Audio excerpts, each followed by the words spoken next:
everybody, today we're going to take a look at the A-Team Interceptor jet bomber set from 1983. This is a very nice set, well most of it is, and it's quite difficult to get in good condition. As you will see, this thing is extremely fragile. So let's start by taking a look at Murdock then. This is the 3 3/4 inch scale Murdock that comes with this set. And you can see he's got quite a lot of articulations, very G.I. Joe like.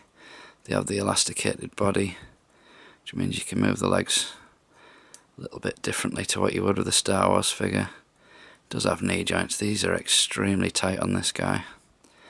The arms will move on a ball joint, and you've got a little hinge at the elbow there. He's got some nice stripes on his shoulder. Does have a little bit of damage to his hat, this one. Now the head's like hard rubber, and you do find that the paint chips off quite a lot on these guys.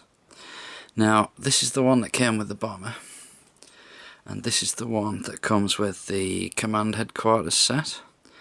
And you can see there the body is a totally different sculpt. And on the leg, this one's got a gun. This one's got a little pocket there. Totally different on the arms as well. And on this arm, you can see the cuffs are different too. Now these figures often have the thumbs broken off as well, so it's something to look for. I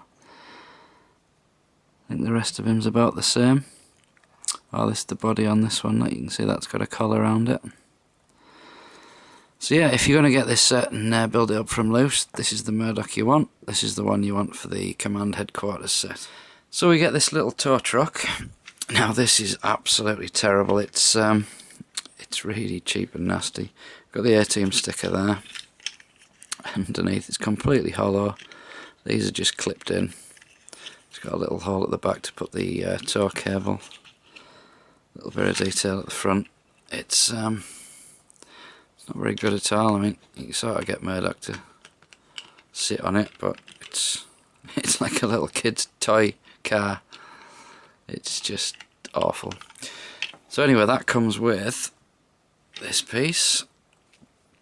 Now this has a hook at one end that'll go around the landing gear on the jet, and on the other end you've got this bit, which is what plugs into there, so you can use it to pull your jet along.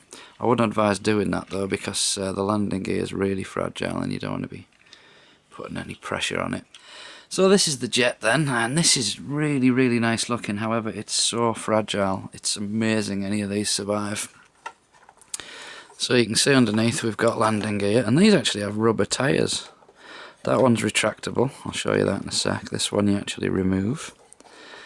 Then over here we've got these very fragile pieces on the wing tips there. These are often found snapped off. And then you've got these little thin missiles that plug in.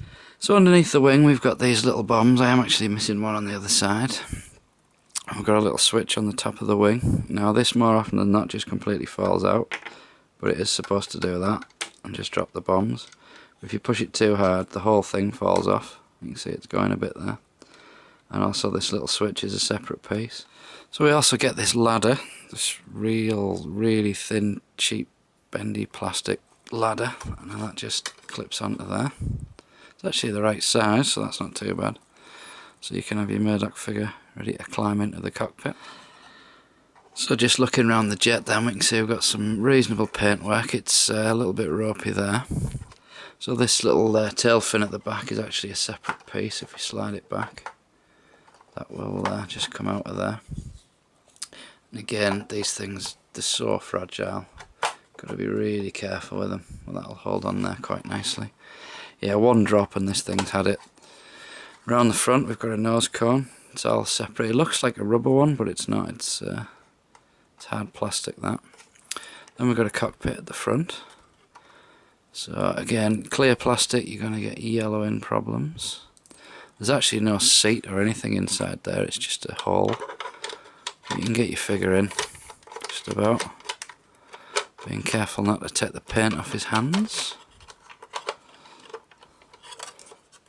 Just to push him in a little bit further. So there you go, that's Murdock in his cockpit. Now interestingly, on the box for this, it shows Murdock in a blue costume, much the same colour as what Hannibal got. So that must have been the original prototype. So underneath the jet we can see 1983 Lewis Galoob, made in Hong Kong. Got the Galoob logo there. And there you can see a bit closer detail on the landing gear. Now this one, just you've got to wiggle it and that just removes. But it's quite nice, got weighty rubber tyres on it. Very delicate plastic though. Now this one, definitely something to keep an eye out for. You've got these tiny little wing door things on there with the thinnest plastic. It just so wants to break. And then this landing gear has actually got a little click behind it. So you've got to be very, very careful pushing this back in. I'm actually frightened it's going to snap on me right now.